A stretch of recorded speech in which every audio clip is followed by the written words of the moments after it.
Let's talk about the biggest developments in college football recruiting from over the weekend. There was a bunch of them, but there was 4 that stuck out to me, and we're going to cover it in this video. We're going to start with USC keeping elite talent home.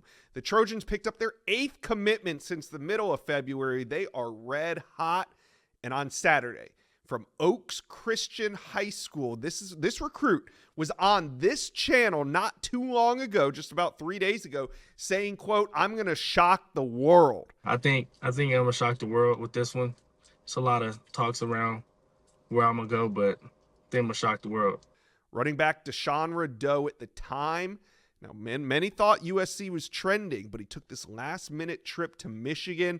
In the interview with me, he was wearing the Michigan beanie, caught some people by surprise wearing that beanie online, talking up Michigan the way he was. But in the end, he's staying home and going to USC. The Trojans now 20 total commitments, sitting at number 2 overall. Now, remember, on 3, this is the way the rankings work. They take the average of all teams' total commits, so it's early.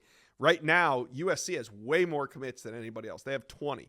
The number right now, I believe, on 3 factors in 5 or 6 top commits. So the 5 or 6 top commits, the average, is where we get the ranking. Now, as more teams get more commits, this average is going to grow. And as that average grows, it'll only help USC's rank. But right now, hey, sitting at number 2, chasing only LSU.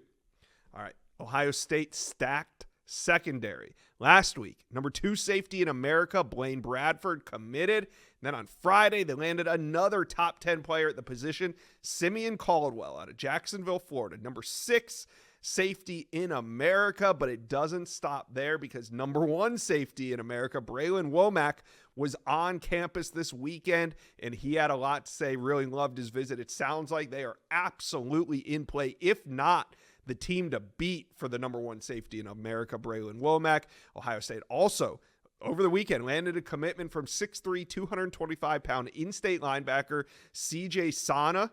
He committed over the weekend. And also on campus, after his big announcement that he's shutting it all down, 5-star wide receiver Chris Henry Jr. was back in Columbus showing love to the Buckeyes. Ohio State, big weekend. They jump to the number 3 spot.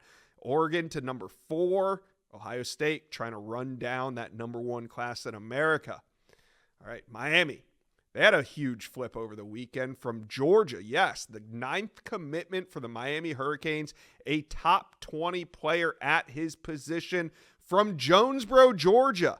We're talking Jontavius Wyman. Now, he visited Coral Gables 2 weeks ago.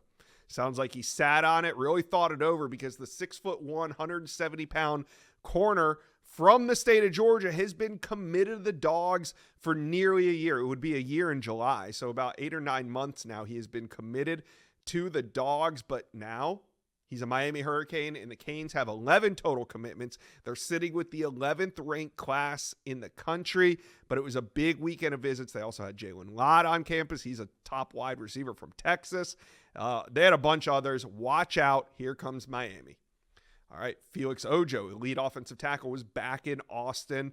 One of the top offensive tackles in America, spent 2 days with his entire family on campus. Now, Ojo's 6'6", 290 pounds from Mansfield, Texas, and he just wrapped up another visit. I'm just going to say it. I think at this point, we can say Texas is the front runner here. For the 2 days that he was there, the entire family, they spent a ton of time with Steve Sarkisian in the staff. Also, Arch Manning, got to sit down with him, talk and chat. But this recruitment's not over, right? You got Oklahoma, Ohio State, Michigan, Texas, Ole Miss. I expect him to take official visits to all those programs and then make a decision. So I think we're looking at maybe June, July, maybe even August, where Felix Ojo comes off the board. But right now, I really like where Texas sits. All right.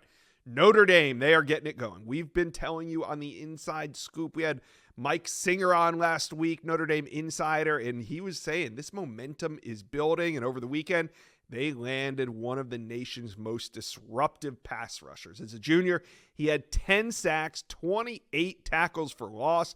I'm talking about Ebenezer Etowade. Now, he's an on-3 outlier, meaning on-3 has him ranked way higher than the other services.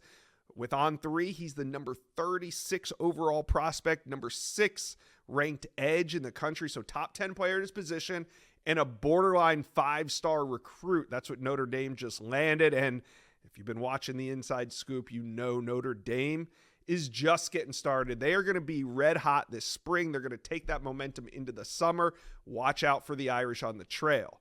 All right, so those are the biggest developments that I saw from the weekend. You guys let me know what you're tracking. Did I miss something that we should have hit on? And also, what do you guys think about what I spoke about? Talk to me.